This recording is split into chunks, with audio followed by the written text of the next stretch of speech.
It's October, which means it's time to bust out my black cat. Wilder is going to be choosing my reads this week. He's a little vampire and he does not like sitting still, so we're gonna see how this goes, but I am so excited to see what he ends up choosing for me this week. I'm gonna be giving him 3 books to choose from. Whatever he chooses, I'll take away and add something new. Here's to hoping that he actually has good taste, and I guess we'll just start off with his first pick. Okay, so these are the different choices that I'm going to be giving Wilder. The first is the Reformatory by Tenerife Do. I think I said that correctly. This is a book that I've heard so many good things about. People have been raving about how good it is and how much I need to read it. Then we have to give him the choice of his namesake, obviously. This is the second book in the Blood and Steel series. The main character's name is Wilder, which is where Wilder gets his name from, so I had to just at least throw it in there once. And then we have Heads Will Roll by Josh Winning, which is another horror book that I've heard a lot of good things about. It's by an author that I have enjoyed before, so I definitely wanted to add it to the list. So these are his choices.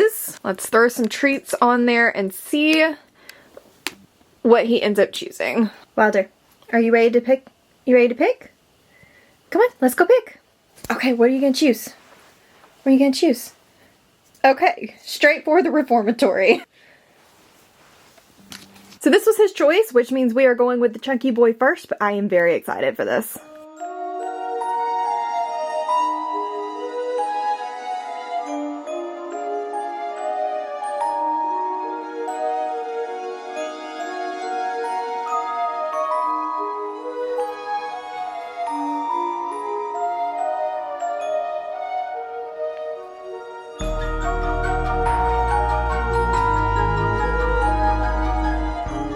Okay, so let's chat the Reformatory. I am about here as of right now, and I'm liking this. It's definitely at the current moment a lot more historical, a lot less like spooky horror than I thought it was going to be, but it's extremely hard-hitting. Some of the things that this boy is having to go through are gut-wrenching, and I think Tenerife Do does a really good job at like putting you in that scene. Even if it's not something, obviously, it's not something most of us would have ever experienced, she does such a good job putting you there and making you feel like you're a part of it, and I think that it's just really well done. At the moment, I just wish that it was a little bit less historical, a little bit more spooky, just because that's my personal preference in books, as I'm not a huge historical fan. But the spooky is there, and I'm hoping that that means it's going to get even more like prominent as we go on. This is following Robbie, and he is a 12-year-old black boy in Florida in 1950. He and his sister have recently lost their mother, and their dad has gone away and is now living in Chicago. They're not allowed to tell anybody where he is or where he has gone. One day, a white boy hits on his sister. He gets really mad about it and kicks him in the knee, and because of that he is sentenced to 6 months at the Reformatory, or the school for boys. This I think is even more heart-wrenching because I think I showed you guys last night at the beginning in the like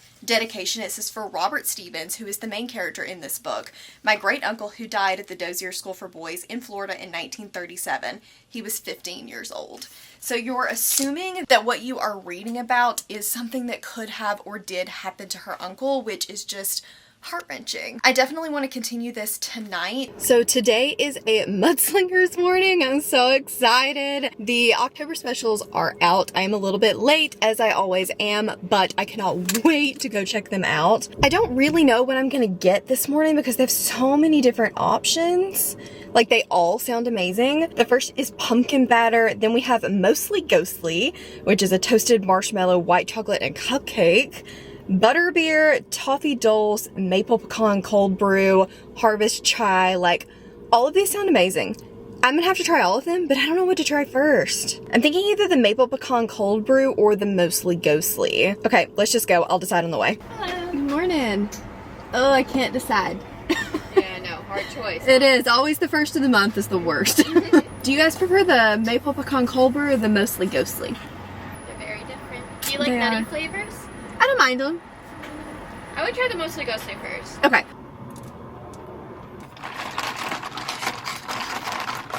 Oh my gosh, that is so good. She didn't steer me wrong. Mostly Ghostly, 10 out of 10. So I'm making a bagel really fast before I head out to work, but I wanted to share with you guys that I have gotten to 50% of the Reformatory, or a little bit over it, and I'm still really enjoying this. I think it's extremely well written. What I will say is that it is much more historical than true definition of horror than I anticipated. It definitely has horror elements. The things that these kids are going through are horrific, but I feel like it's more of a hard-hitting historical than it is a horror novel. So I am struggling a little bit with that aspect of it, especially considering the length, just because I'm not a historical fiction reader. It's not something that I typically gravitate towards. So while I like it, it's just kind of out of my norm, and it's taking me a little bit longer to get through it because the pacing is so much slower. Very, very character driven. I think she's doing a great job with the characters and making you feel for them, making you kind of understand what could have happened to these characters. So I think she's doing an excellent job with that. I can absolutely see why people rave about her writing. So I'm gonna hopefully finish it today. I really don't know if I'll get it done today or not. I have about 3 hours left of the audiobook, so still a little bit of a ways to go, but I'm gonna listen to it to and from work, and don't know that I'll have a lot of time at work, but if I do, I'll absolutely continue. But I'm gonna go save Bryn from Wilder because he is embracing his spooky cat nature this morning. Update, because I finished my first book of this vlog, The Reformatory. Thank you to Wilder. He actually brought me good luck, not the classic black cat luck, because this I really enjoyed. I do think it was too long. I said that in the beginning and I stand by that. It just felt not poorly paced, but it was just too long. In the end though, I liked the last third a lot. I thought the last third was extremely well done. I spent the end of this book not knowing where it was gonna go, not knowing who was gonna live, who was gonna die. Like, it definitely had stakes, and I think that it brought these character stories to life so beautifully. It definitely leaned a lot more on the historical side than what I typically prefer, which I think lent to the more slow pacing, at least feelings for me personally. The last third picked up a lot, had a little bit more of the spooky ghost type vibes, but the beginning, I would say half at least, is very, very historical. But you do get to know the characters really, really well, and I felt for them throughout this entire book. It is a very hard read. Obviously check triggers if that is something that could potentially affect you, because there are a lot in here, and I definitely would recommend checking triggers for this book. But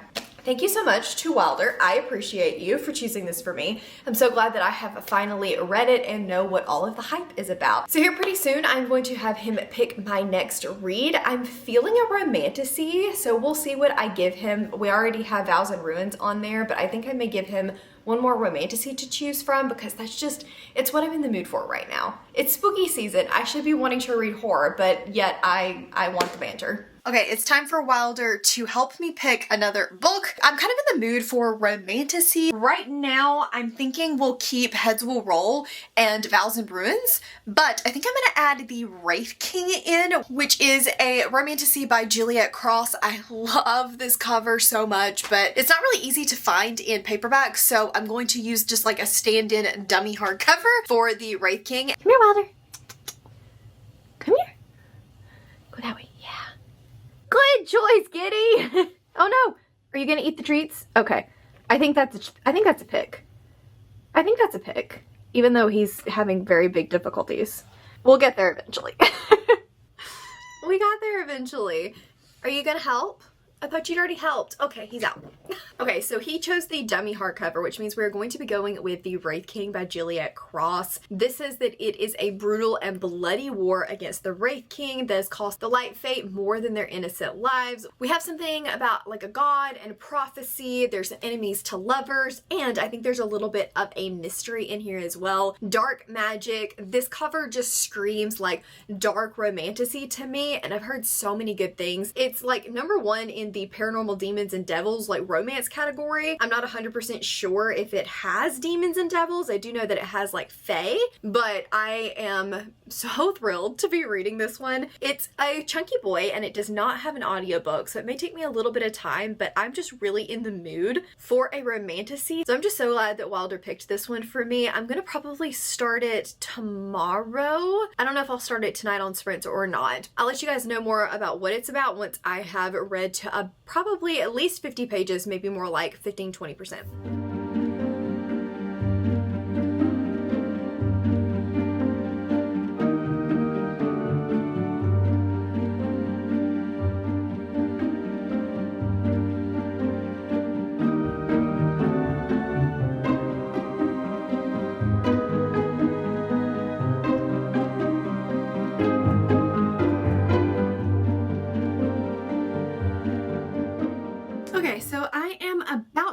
100% into the Wraith King. I just don't know how I feel about it right now. In the beginning, I was really struggling with the writing. I felt like it felt very choppy, over-explained. It just wasn't my favorite. After we got through the prologue, the writing definitely did improve, but things seem to be a little too easy and just kind of happening all over the place. I don't really know. I don't know if it's me, and it very well could just be me, because I've honestly been in just a little bit of a weird headspace recently, but I'm waiting to vibe. I feel like I should be, but I'm just not quite there yet. Right now, all we've had happen is she in the prologue was captured, and the son of like the Wraith King was also in the dungeon. He manages to bust out due to some exorbitant amount of power when he sees her, steals her away, sends her back home, and then we find out that that apparently sparked some kind of war. The Wraith King's son has been hidden away for 5 years, and now they have captured her again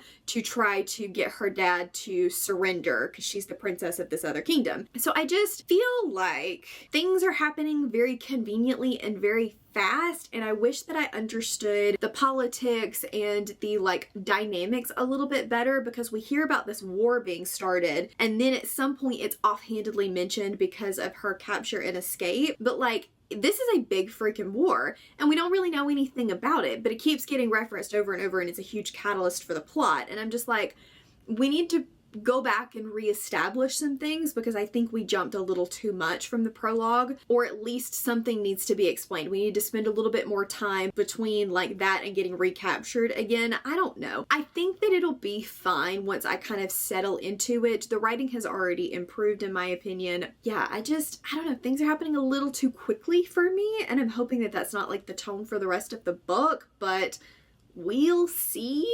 Okay, so I am now about 25% of the way into the Wraith King, and I am liking it better right now. We have gotten to a point where, like, the more, I think, plot of this story is starting to kick in. She has now agreed to marry the Wraith King and to provide him with an heir in order to save her kingdom, and I'm assuming that that's where, like, the romance side of the plot is going to kick in. I've seen people say that it's breeding kink. Right now, I haven't gotten that completely. Like, that's her duty, that's her purpose of going there, but at the moment it's just a plot device, so we'll see how that continues on. He is definitely trying to be very ruthless, although we know in his points of view he's not as ruthless as he sounds. The writing has definitely gotten better and I'm starting to sink into it a bit more. I'm curious to see how their interactions continue to go and how things transform into more of a romance. I'm hoping that we get a little bit more banter, a little more pushback from her, because right now you could tell that like she could have a backbone, but she's not really implementing it because she's trying to save her kingdom. So I am very curious about how their dynamic is going to work out as we continue, but I'm liking the writing better. I'm starting to settle into the plot. That's a good sign.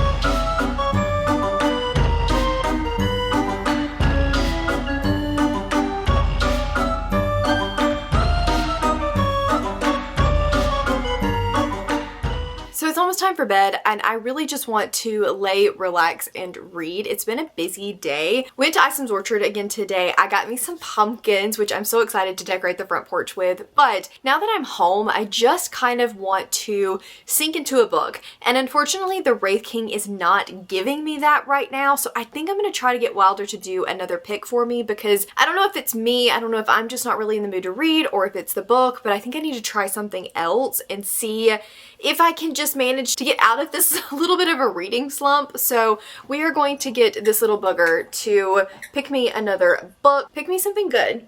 Can you pick me something good? Pick me something I'm gonna love, okay?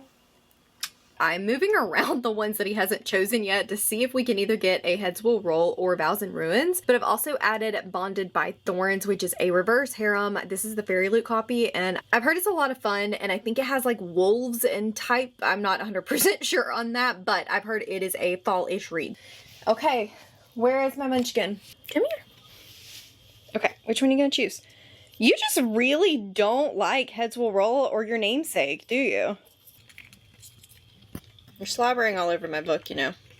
So he chose Bonded by Thorns. So this is, like I said, a reverse harem romantasy that I am very excited to read. I love this cover, and I need the inside to match the outside because this cover is gorgeous. He said, I'll pick them later. I just don't want to pick them right now. So I have two updates for you guys this morning. The first is that I stayed up a little bit late last night and actually got 25% into Bonded by Thorns, and I am having a fantastic time with this. I thought I'm not really interested in the Wraith King right now. I feel kind of bored. I don't know, it's not gripping me. Then we got to one of the sex scenes in the Wraith King, and I just really wasn't vibing with it. It didn't work for me. It moved a little too fast in the attraction for Una, and then Grohl, like some of the things that he did just gave me the ick, and I was like, no, I'm gonna put this down for right now. Hopefully I'll be able to come back to it, but I'm gonna read something else. I told you guys I've been in a weird headspace. I was like, maybe I'm just not vibing with it, reading in general. So I'll try something else and see if it's me. It wasn't me. This is so much fun. Sorry if you guys can hear Wilder in the background. He is having the time of his life and he will not stop. I wasn't 100% sure. It has a very fairy tale like writing style, and I was like, I don't know about this. But as we continued on, it really fits the vibes of this story. This is dark fairy tale vibes all the way, and it is perfect for the fall season. I don't like Lucas. I hate him with a fiery passion. And some of the like backstory motivations behind that when we first opened, I was like, this doesn't make any sense. Like, it makes our female main character sound like she's literally somebody you can stomp all over. And those aren't the vibes that I really get as we continue into the story. And he's just awful. And I feel like that would have been served a little bit better having some more like backstory information. But once we got to the land of fairy, it just completely changed. Thank you to whoever decided to put this gorgeous, gorgeous character art in this book, because now I can picture all of my new boyfriends. So that's great. I appreciate you, but I am loving this so much. We've met all four of the men. They are all so different in their personalities, which I really appreciate. I can easily tell who's who when someone's speaking or when someone does something. I'm like, yep, that was Kel, or yep, that was Dayton. Like, I know. And I love that. I love that. I can't wait to get to know them more. I can't wait to see how all of the interactions go, what the plot's gonna be. It's got like wicked stepmother vibes, and it just makes me think that if like Grimm and Once Upon a Time had a baby, we would be in business, and I am living for it. So I'm gonna continue this. I think I'm gonna download the audiobook. I wasn't going to. I was gonna just do it by ebook, but I had such a good time last night that I don't want to stop when I have to drive around today. So I think that I'm gonna download the audiobook for this. I'm gonna listen to more, and I'm going to officially, at least for now, although probably forever, DNF the Wraith King. It was boring. I didn't like the relationship. It felt bland, and I wasn't having a good time, which is so sad because it has such a beautiful cover. Thankfully, this one does too, and so far it's vibes.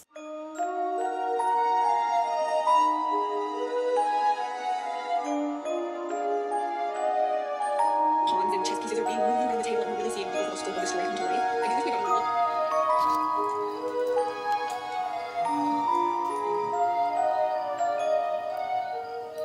Oh my gosh, I am dying. I'm still reading Bonded by Thorns, and I had to read this to you guys because, like, I'm loving it. I must be absolutely mad to attend lunch with these Fae princes. One imprisoned me, one threatened me, one tried to eat me, and one, I suspect, wanted to do very indecent things to me. Yes, yes, yes, yes. I've gotten to 50% of Bonded by Thorns, and all I can say is I think we have another one.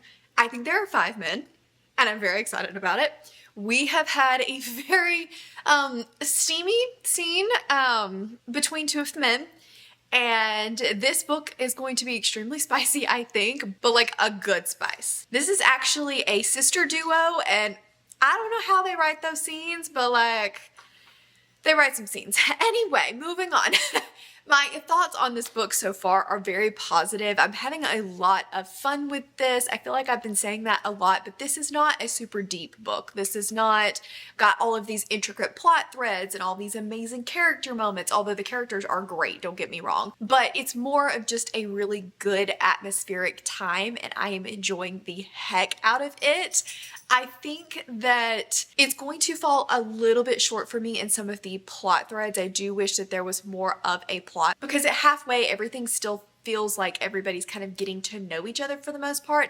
I don't think I at all told you what this book was about now that I'm thinking about it. This is about Rosalina, and she lives in a seaside town. Her dad is always off looking for the realm of fairy because her mother disappeared many years ago and he thinks that the fairies took her. So he's always off doing that. She works in the bookstore and everybody in the town thinks that her dad's kind of nutty. They don't really want a whole lot to do with her and they think that she feels the same way that he does. She also has a boyfriend slash not boyfriend that is a class A jackass that I cannot stand. And somebody finds her dad's cloak in the woods. She goes looking for him because she thinks that he has now gone missing as well, and finds herself in the realm of the fairy. And there are 4 high princes there for each of the seasons, and they have been cursed to turn into beast every night unless they find their mate. Very Beauty and the Beast-esque, very, like, we even have the big massive library, and I am eating it up, honestly. But I want a little bit more of the Enchantress, a little bit more of the plot overall. However, I am loving her interactions with all of these men. They all have such different personalities and different quirks. I think right now we're getting more of Dayton and Farron? I think it's Farron. I want more of Kel and I want more of Ez because they definitely seem like 2 of the more brooding type, which is typically more my type. Dayton is very like fly by the seat of his pants, golden Greek god type, and Farron is more of like probably what I would go for in real life, a little bit more of like the bookworm and the more reserved sweet. And while I really like him, it's not what I typically gravitate toward in my fictional men, so I'm definitely more of a Team Kel, Team Ezrin type, although the new man that I think might be introduced, I think might be a part of this whole 5some/6some, I like. He's the bad boy, but I like him. So I'm very excited to continue in this book. It's good. It's really good. It's great. It's exactly what I needed right now. I have finished Bonded by Thorns and I am freaking obsessed with this book. It is so good, exactly what I needed. I had so much fun. I loved this. Thank you, Wilder, for picking an amazing read for me because I can't gush about this enough. I feel like it gave me all of the vibes that I wanted. It was fairy tale, it was down the rabbit hole, Beauty and the Beast, while also not overdoing it to the point where it felt unoriginal. I still felt like this was a story all its own and I loved the men and the relationships between all of them together. I do still want a little bit more plot, so I'm excited to see that continue, but the way that all of the relationships happened and how they were introduced without feeling rushed, even though a lot of these characters already knew each other, already had a history, for the most part, I felt like I still got to see those relationships kind of develop and get the backstory in a really good and really fun paced way. I read 70% of this book today and I ate it up. I could not put it down. I think it was well written. It just, oh gosh, fest. I loved this and I cannot wait to pick up the sequel. I'm hoping I can get to it very soon because I'm dying to know what happens next after the way that this ended and one of the like Prince of Thorns chapters that we got.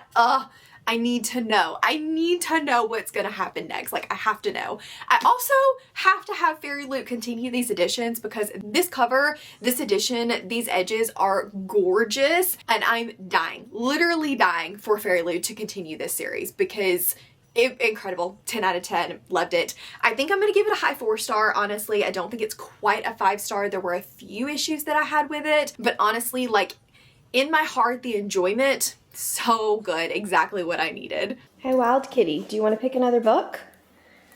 Do you want to pick another book? I think he's down. Or not. This thing is Wild City this morning. Don't bite me. Okay, so his 3 choices, once again, is Heads Will Roll and Vows and Ruins. I don't think he's ever going to pick either one of these, but we'll see. And then So Thirsty, I really, really, really need to read. It is mine and Cassidy's Patreon book club pick for the month of October. Actually, September, October, I don't remember, but I need to read it.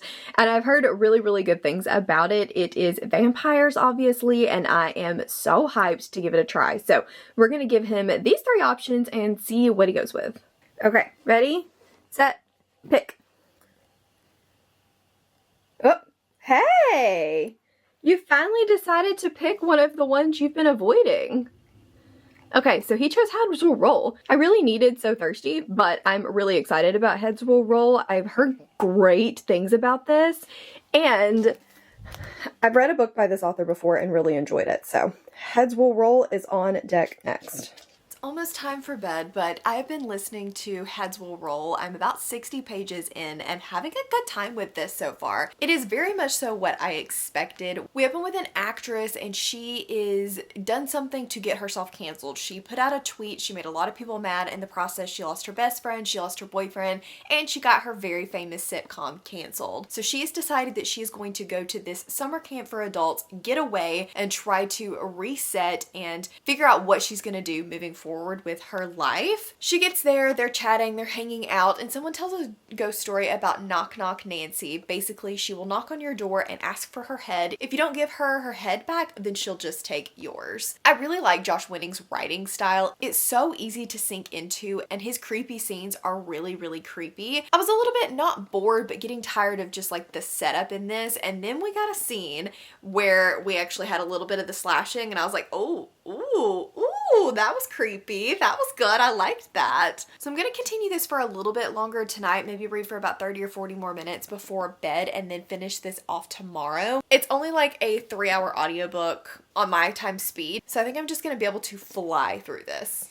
Last night I made it to halfway in Heads Will Roll, and I'm still really liking this. I like the writing, I like the relationships. I think that the character development is pretty well done in here. We're getting to know all of the campers and making some assumptions as to why they are there. Obviously, this is for people that are needing to get away, to be disassociated from the real world, and so you assume that some of them have done some not so great things, but you don't exactly know what's going on. And I'm liking getting to know all of them and kind of figuring out who goes with what. At the moment though, there's a little bit too much of that and not enough happening for me. There's a lot of talking, there's a lot of getting to know one another, a lot of summer camp type things, which is fine and it's fun, but it definitely makes the plot feel a little bit slower. We're getting snippets of the slashing and like kind of more information into Nancy and what that legend was all about, but I just wish that there was a little bit more. I wish that some of that was front loaded some so that we were continuing to be intrigued, but I feel like we're having long periods where nothing is really happening. So I'm hoping in the second half the plot really takes off and I get completely sucked in, because I've heard 5-star reviews from this one and I want to be that 5-star girly, but right now I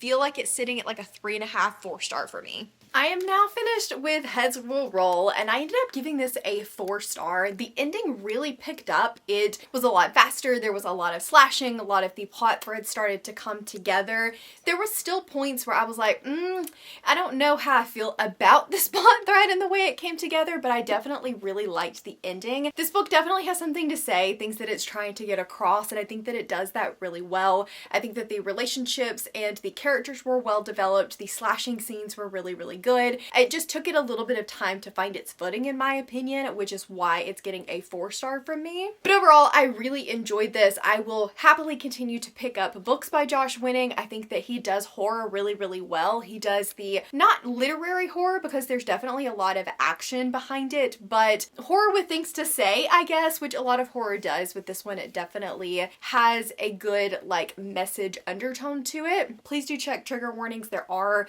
some triggers in here and I'm not going to go through them because I don't want to spoil the book, but they are in here, so check them out if you need them. So with that, Wilder's picks are done. He was a pretty good success, I think. We had some really good wins in this, so maybe he knows my taste better than I do. I would get him over here to say bye, but he is currently stalking some birds. Thank you guys so much for hanging out with me. If you want more spooky picking prompts as I go reading vlogs, I'll leave my recent video to Becca's Spookopoly up here for you guys to check out. If you just want to let me know that you were here and hanging out, obviously it has to be the black cat emoji. Thank you all so very much for watching, and I will see you in the next one.